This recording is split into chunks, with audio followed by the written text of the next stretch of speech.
Hi, good day everyone. So we are now going to study Hiragana. So Hiragana is one of the three writing system that is commonly used in Japan. So of course we have the fourth one, which is Romaji. So Romaji is the one that we are writing currently right now. But again, in Japan, they rarely use Romanji because Romanji comes from the word Roman, G letters. So in Japan, they rarely use this because there are other systems that could also be a much better suited system, just like the Hiragana, Katakana, and Kanji for their day-to-day living in Japan. So now we are going to study Hiragana, the most simple and the most basic among the three.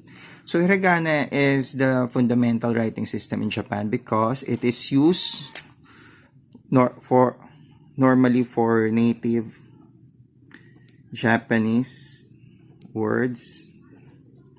Okay, so example, any Japanese words that you might consider, for example, watashi wa. Watashi. Ha. So watashi wa.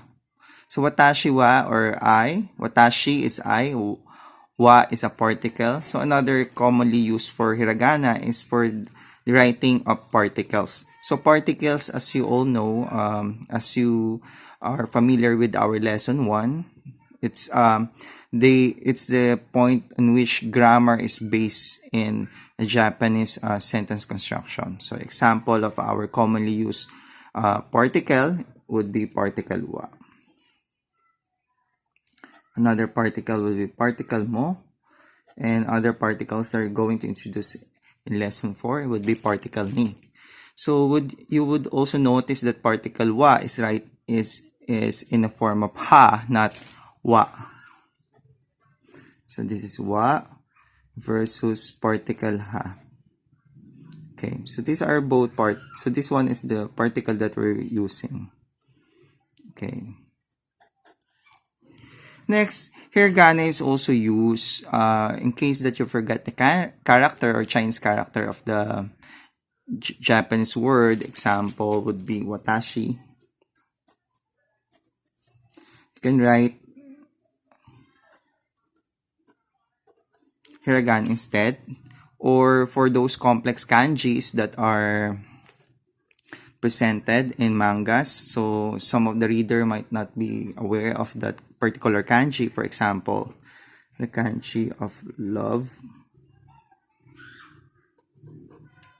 So I could be written in character, and there is a hiragana on the top, or could be at the side.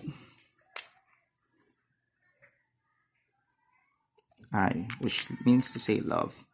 So anyway, these are the most common use of hiragana. Now, the limitation of hiragana is of course you cannot write foreign borrowed words. So you cannot write foreign borrowed words. Example, your name is probably is a foreign word. Example, my name is Argel.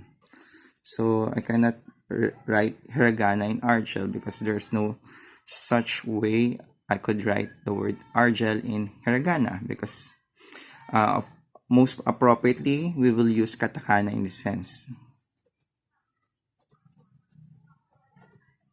So I use katakana because katakana represents those foreign borrowed words that don't have equivalent native Japanese words, or they don't have Chinese character words or kanji that is in Japan.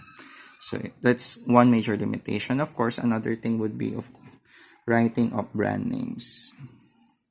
So if it's a brand name, so we don't write that in hiragana.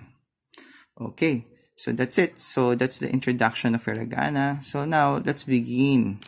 We will write it in our paper. So it's a step-by-step process for us to follow. Thank you.